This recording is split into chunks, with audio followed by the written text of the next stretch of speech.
Hello cả nhà thấy tuyết rơi nè, từ hồi tối tới giờ nè, bây giờ còn rơi lấp lấp nè, thấy đẹp không? Đây, nhìn nó giống như là cây hoa tuyết vậy á, nhìn coi nó nè, nè, cái bông của mùa hè đó, nó tàn rồi, nó còn cái nụ nè, rồi mình không có cắt, mình để cho tuyết nó rơi lên, thấy nó đẹp không? Giống như là một cây hoa tuyết vậy, nhìn nè, thấy đẹp không?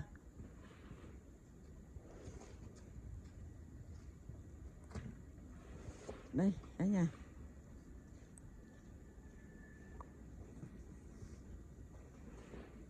nhìn nè,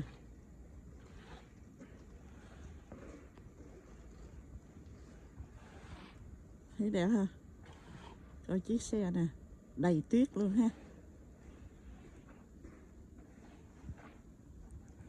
Trời ơi, coi tuyết nè, nó rơi lên mấy cái bông khô á, nó cao nghiêu nè.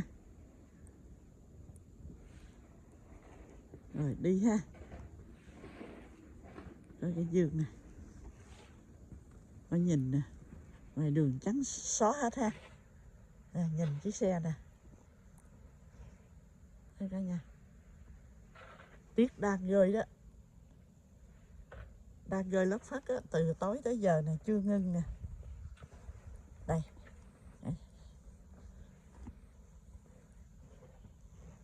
đây cả nhà nhìn coi nè, mấy cái thùng kỳ xe cồ nè, thấy tuyết nó rung lên cả nhà thấy không? Đây, trên 2 tấc đó cả nhà, nè nhìn nè, đây, nhìn cái vườn này đẹp hả?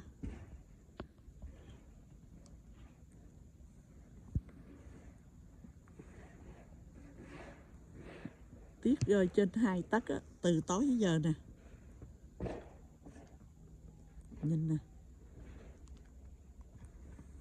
trời ơi nó rung sọi rồi, nhìn nó nè, thấy đẹp không? Cái tuyết nè, nó phủ mà nó rơi từ từ nhìn thấy nó mịn màng đẹp ghê ha, nhìn nè.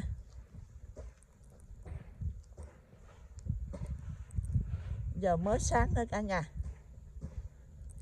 mình mới thức dậy mình thấy đẹp quá, mình đi lại đằng kia mình quay nè,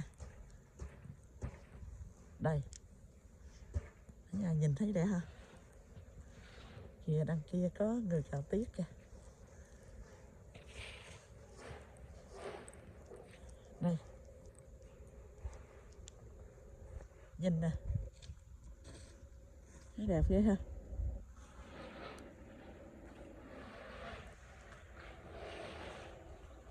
Cái xe phủ đầy tuyết hết ha. Hôm nay là chủ nhật thì cả nhà,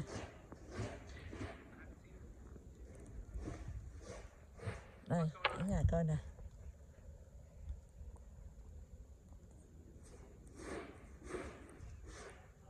thấy đẹp hả?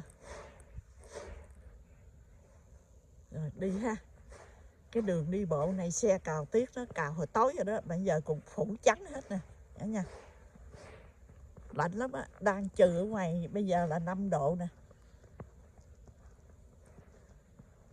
thấy không? Đây cả nhà nhìn chiếc xe nè,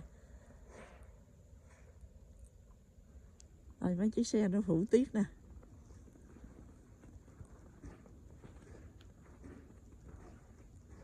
thấy đẹp ha, nhìn cái chiếc xe của nó nè,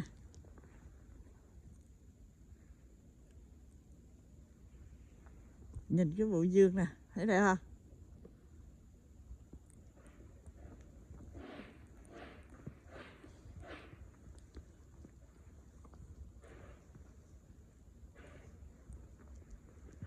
Tuyết nó phủ nè,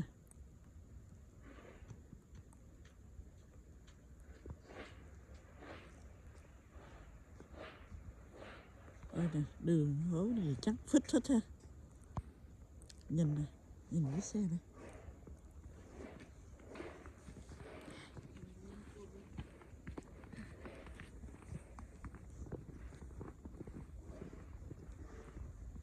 Nhìn coi tuyết nè.